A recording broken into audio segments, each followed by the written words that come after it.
Hello and welcome to the Local Government Challenge and to Waverley in Surrey, where our 10 contestants are going to be set their second challenge in their quest to become the future leaders of local government.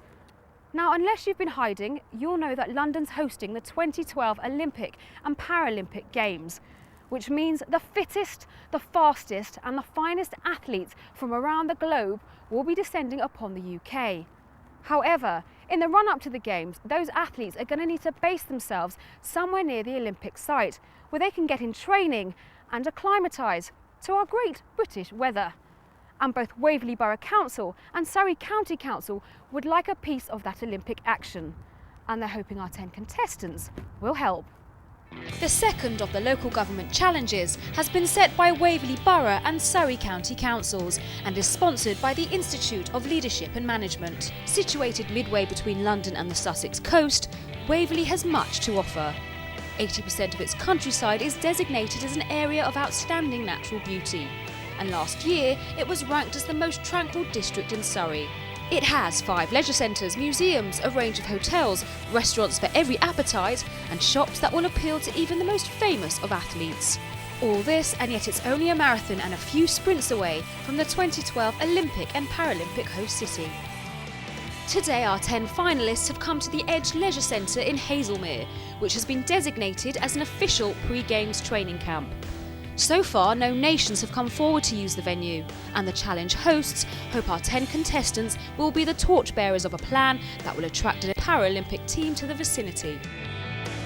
The first task is to make a 2-minute promotional DVD, which can be used by Waverley and Surrey to promote the Edge Leisure Centre to countries around the world.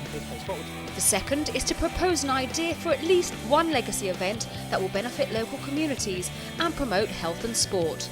With only 24 hours to achieve all this, the contestants need all the help they can get. Paddy Herlihy is the South East Regional Coordinator for the 2012 Games and knows only too well the pitfalls in trying to attract an overseas team. There's an awful lot of competition. There are 600 approved venues, 205 Olympic nations, 164 Paralympic nations, and so you can see that not everywhere is going to get a team. What the teams need to do is be aware that they are selling to an international audience, so they mustn't make any assumptions. They've got to make clear the quality of the facilities, they've got to make clear the quality of the technical links, and then for the second half of the challenge they've got to show how that links into possible legacy projects. The first stage of the challenge is for the 2 teams to nominate a leader.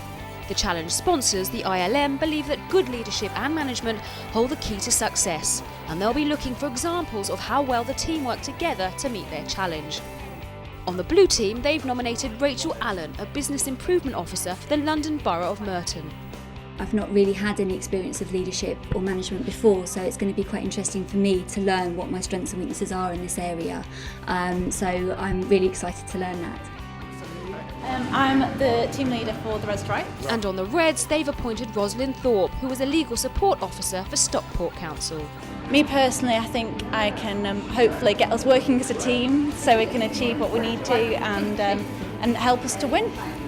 But what do the rest of the contestants make of this Olympic challenge? It's very exciting. I didn't expect to get a challenge like this. It's certainly going to be a challenge. It's certainly going to be tough.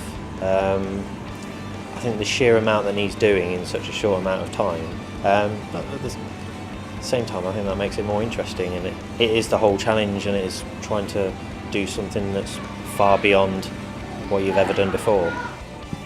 After moving to their headquarters, the teams start by strategising their thoughts and ideas. To help them make their DVD, the teams have each been given the expertise of a professional camera team. The Reds are already taking charge and telling the cameraman what to do. But it looks like David has gone all continental. Bienvenue. And we'll try one more. Bienvenido. Bienvenido. That's great. That's great. They're getting stuck in, but the Red team's assessor from the LGA isn't so sure this is the best way to start. I thought they were going to get off to a really good start. They spent about 5 minutes planning. They needed to spend a little bit more, and then they just went off and kind of did their own thing. Meanwhile, the blue team have been drawing up a plan and are about to start filming, but not before stopping for a cup of tea first. So perhaps they're just testing that the local tea and biscuits are up to Olympic standard. I think we showed in the last challenge we're a very creative team. We've certainly got that kind of out of the box, anarchic kind of thinking. I've no doubt whatsoever that we will win. As part of the challenge, the hosts at Waverley in Surrey have organised a stakeholder marketplace where the contestants have an opportunity to speak to everyone with an interest in the Olympic and Paralympic Games. The teams must also select a few of them to feature in their DVDs. But with over 20 people to choose from, will the contestants choose the right ones to talk to? At the stakeholder session, the Blues have brought all of their team members, but the Reds have strategically left 2 of theirs behind. I've been asked to do the desktop internet research, so I'm spending quite a bit of time looking at all the background information. We're trying to sell a product here, so we need to know who our target audience is.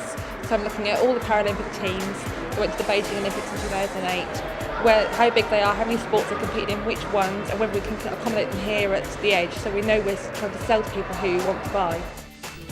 Back at the stakeholder session, after choosing who they'd like to feature in their video, the Blues are debating what they're going to ask them. But they've broken the #1 rule of filmmaking. Never leave your cameraman standing idle when he could be out filming something. Meanwhile, some of the Reds are in the sports hall making the most of their cameraman. But do they know what they're doing? They are kind of asking the right kinds of questions. I think, they need to maybe do a little bit more directing and a little bit more kind of what they really want. I'm not sure quite of the direction of the video at the moment. I could be being a bit unfair though, because they did split into a team. So the Reds bring in their first stakeholder to interview, Councillor Jim Edwards. Or are you happy to just go with like a micro speech? Right. Just about, hi, my name's Jim, I'm from Waverley Council. Yeah. Just like to say that we have learned how to accommodate big events like this from experience. Yeah. Okay. I mean, are you happy just trying to put something together, or would you like to have some more time to think about it? It would have been helpful if you had some sort of script, but Yeah. no, we can play it by ear. Just talking from the heart, really. I mean, you've. Ros decides to leave the interviewee to go and consult with her teammates and leaves the councillor outside on his own. Rule number 2 of filmmaking: never abandon your interviewee, especially when he's a local bigwig. Over in the blue camp, the team have secured an interview with Paralympic gold medalist Rachel Morris.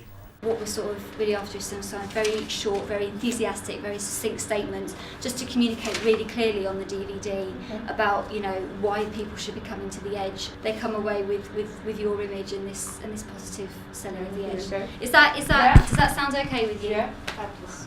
And welcome to Hazlemere. Welcome to Surrey. Oh, sorry. I was trying to think, I don't know where I am. Surrey or Hampshire. Welcome to Surrey. And should we perhaps start that from you start again? Sorry, guys. Sorry. But our Olympic star is feeling unsettled, and the team have broken the 3rd golden rule of filmmaking. Make sure your interviewee is comfortable, and don't have a room full of people watching. It will only make them nervous. The interview gets cut short, and not everyone is impressed by how the team have dealt with the situation.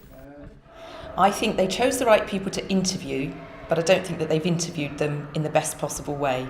In particular, they chose to interview Rachel, our Paralympian. They left her hanging around for half an hour. They didn't brief her. They didn't give her any ideas of what questions they would be asking her, nor did they tell her until the very last minute what they wanted her to say. And consequently, she found that interview very difficult, very challenging, and I think they haven't got the best out of that interview. Back in the sports hall, the Red team have gone all artistic and gathered a group of people to record the final shot of their video.